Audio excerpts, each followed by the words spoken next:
Those who worship the Creator will enjoy His new creation. Yohanan says, "Then I saw a new heaven and a new earth. For the first heaven and the first earth had passed away, and the sea was no more." Many are interested in the floor plan of houses in the New Jerusalem, the size of land lots, and other various elements of everyday life. However, if we carefully read chapter 21, we will see that John is not interested in these or similar questions.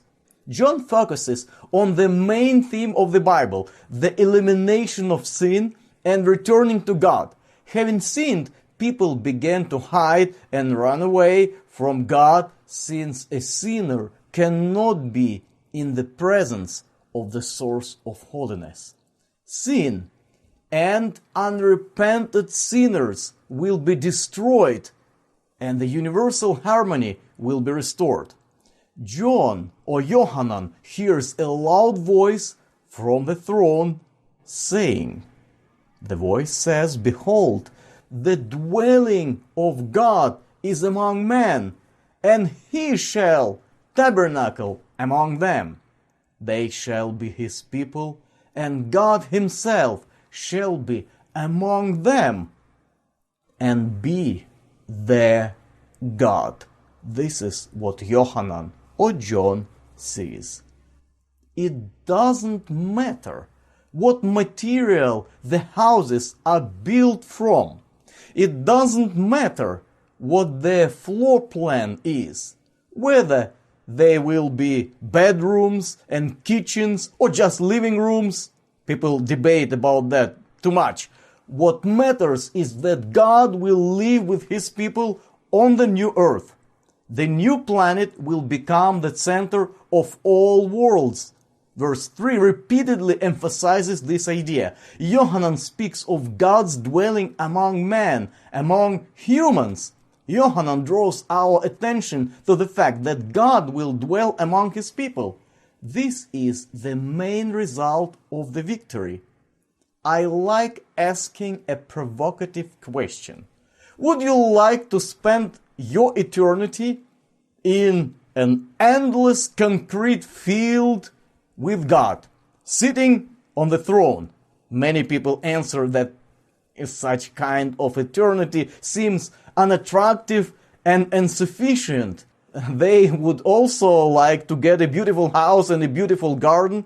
Of course, my question doesn't reflect the reality of eternity. Indeed, in eternity there will be beautiful houses and amazing gardens, but John and the apostles didn't want to be saved because of those houses or because of those gardens.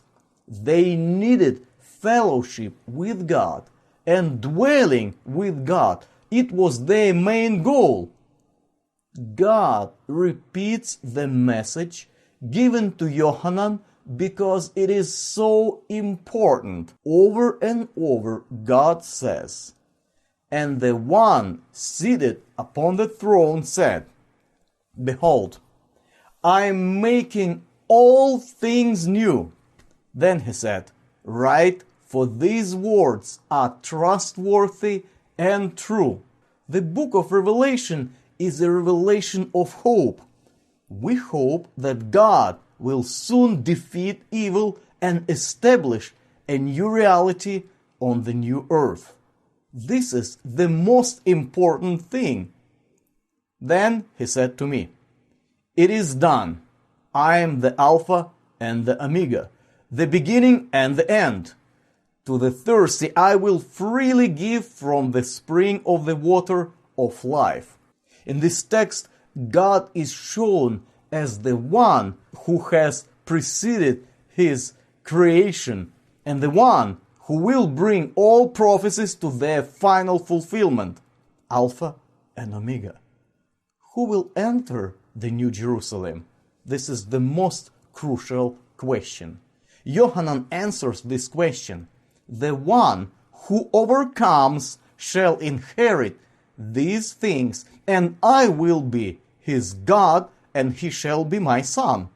The book of Revelation challenges and disproves widely held misconceptions. One of them is the idea of a good God who is so good that in the end he will save unrepentant sinners and even Satan. No, this will not happen. We previously studied chapter 20 and saw that there will be no forgiveness for everyone.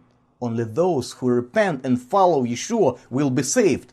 Only the one who, as it is written, overcomes will enter the New Jerusalem.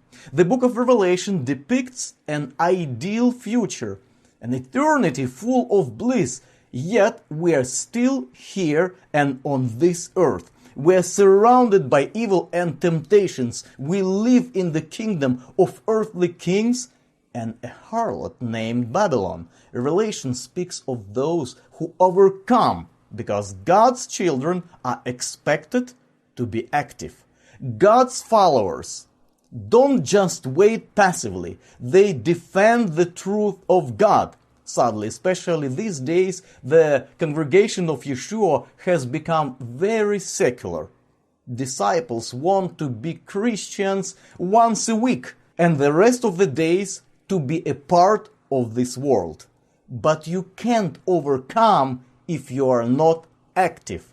Yohanan says, "But for the cowardly and faithless and detestable and murderers and sexually immoral and sorcerers and idolaters and all liars, their lot is in the lake that burns with fire, brimstone, which is the second death." Many people today are hesitant to express their faith. This is cowardice. Many people today do not trust God. This is unbelief. Many people today, calling themselves followers of the Messiah, practice an unrighteous lifestyle. These are what John calls abominable things: marital infidelity, addiction to magic and horoscopes, and worshipping idols will deprive a person of the right to enjoy the fruits of the tree of life.